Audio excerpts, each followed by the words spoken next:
Hey, what's going on guys, Banana Man here, and welcome to my second video on the channel, Subnautica. I will be telling you, is Subnautica worth it in 2022? Obviously people are like, no it's not, it was released in something like 2014, wasn't it? It's nowhere near worth getting anymore. Well, I'll tell you this. How many games are like Subnautica at this level out there? I know there's a lot of new. I know there's games like Small Lands coming out, Grounded. Uh, you could say Skyrim, but it doesn't really count. Forest, like there's a lot of different ones, but none have the aspect of living in the water. So already this makes it really unique. And of course there is a second one, Subnautica, out there, which you should get. But anyway, Subnautica is a game where you were crashed. Let me show you actually. You're the chief mechanic in this ship called the Aurora, right? And the ship had a little falling out with its a little falling out with its hull. So you can see the ship's not very intact anymore. So you have to survive on this alien planet. And yeah, you can build all of this using the high technology that your little escape pod had. You have to gather the resources in an average survival game. Just one thing, this game isn't made so you're not actually meant to kill anything other than small fish to eat, which is something to keep in mind. So if you're looking for a game where you can kill all these massive angry aliens, or just attack anything that's trying to attack you back, Subnautica's not the game. This game's a bit more self-defense. Right? So, if you're looking for something that you can go offensive with, not the game. And obviously, you will never master any driving skills. So there are wrecks all over the place that you can scavenge. You have to look in and find stuff, and here's a perfect example.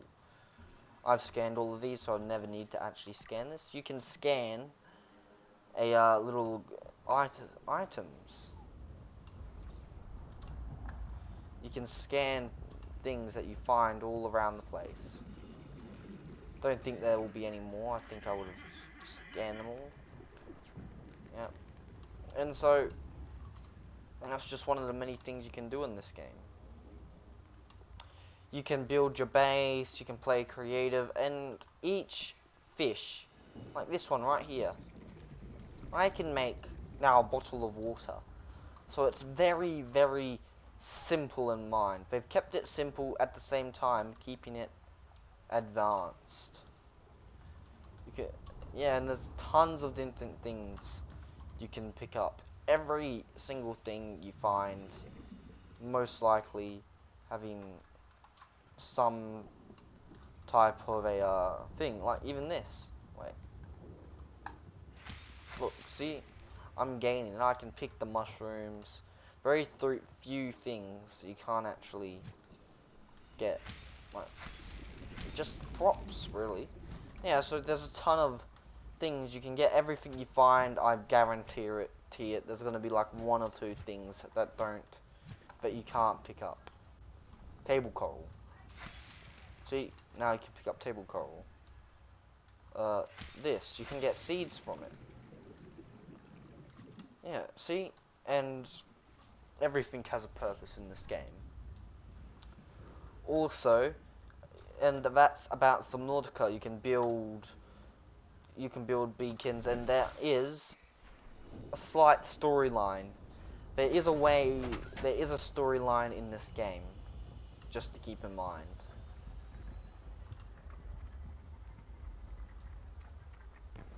I will just say this now, there is a storyline, but if you're looking for a heavily storyline-based game, Subnautica isn't really the game for you. It's not focusing... Oh, I didn't see that. Just didn't render. Yeah, it is a very... not storyline-based at all. It's more free to do whatever you want type game. There is a small storyline, but it's not massive. I won't give any spoilers for you. You can go inside the ship. Every little feature has a little detail. Just look up Reaper Leviathan. You'll get some horror aspects in this game. Don't worry if you're very scared. It's not too bad, but it does have its occasional jump scare once in a while. And yeah. And so why? But there is a problem with Subnautica. For one, graphics. Look at this. This is paper graphics. Paper graphics. Paper graphics. Like, it's old. It is an old game. Not as old as some games, but it is still a pretty old game. That's what I was talking about, getting water. That one's for my filtration machine. And so, it is an old game. It does, and some more new features that are in newer games this game doesn't have because it wasn't possible. Like, scanning terrain, that did not exist.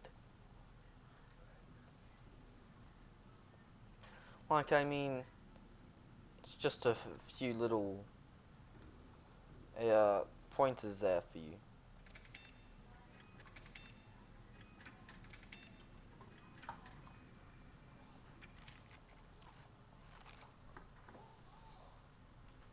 Yeah, and so, yeah, it does have a lot of downs, does have a lot of ups. But, all in the end, it is a great game. But there is also one thing, as this game is still getting continually new updates, which is a good and bad thing. That means you will encounter a glitch. I remember I haven't gone down there to check in this. There's a new update that was recently released. I haven't gone down and checked. There was a major glitch. Right? One that was massive. You could not go into any of the alien labs. Small spoiler for you. The alien labs doesn't really mean much. You'll find out in the first, like, 2 hours of playing this game.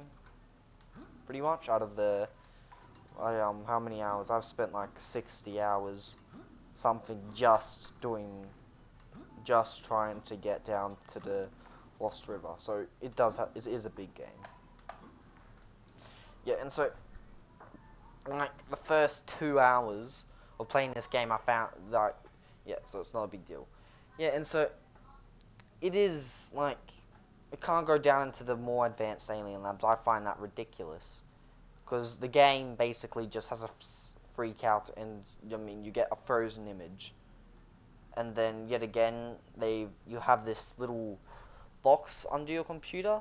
At the very bottom corner, there's a little box which shows you the screen. I think that's their way of fixing it. Yeah, which is ridiculous. But, yeah, but altogether, if they have fixed that, it is still a great, magnificent game. You don't have to do that. It is part of the storyline, but you don't have to. So, and I can go down to the lava zone pretty easily and just explore whatever. You know, yeah. I can go down to the bottom of the earth and still explore and get materials. Don't have to go into the labs. So that is a kind of resolved. But yet again, this is a game played by a ton and ton of people, and yet they cannot bother. They did not bother to fix it sooner. I find very frustrating.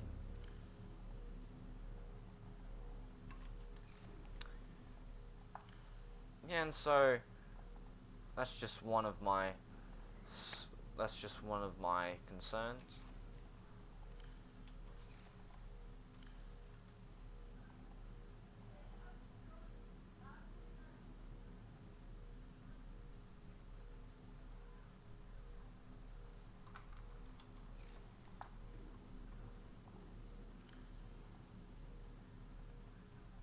And so, like,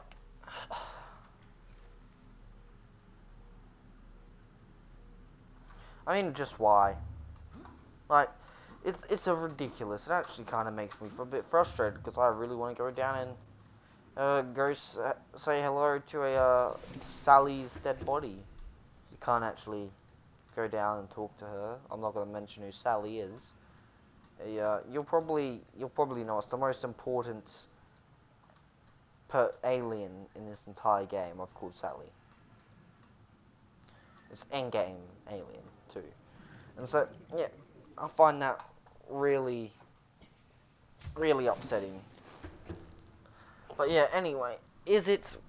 I would say it's about on my scale. It's about a 7 still. 7 out of 10. Give it that.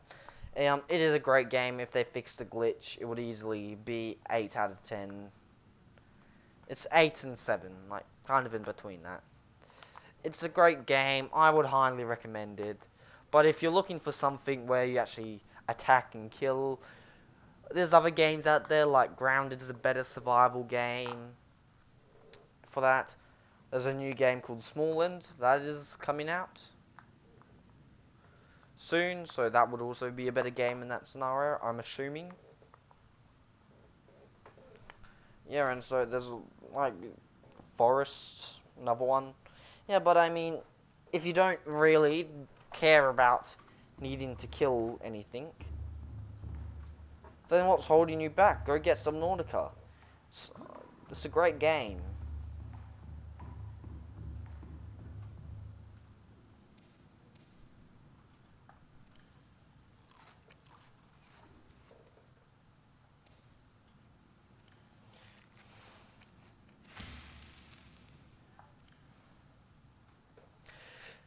Yeah, and so that's about it, guys. Hope you've all enjoyed, and yeah,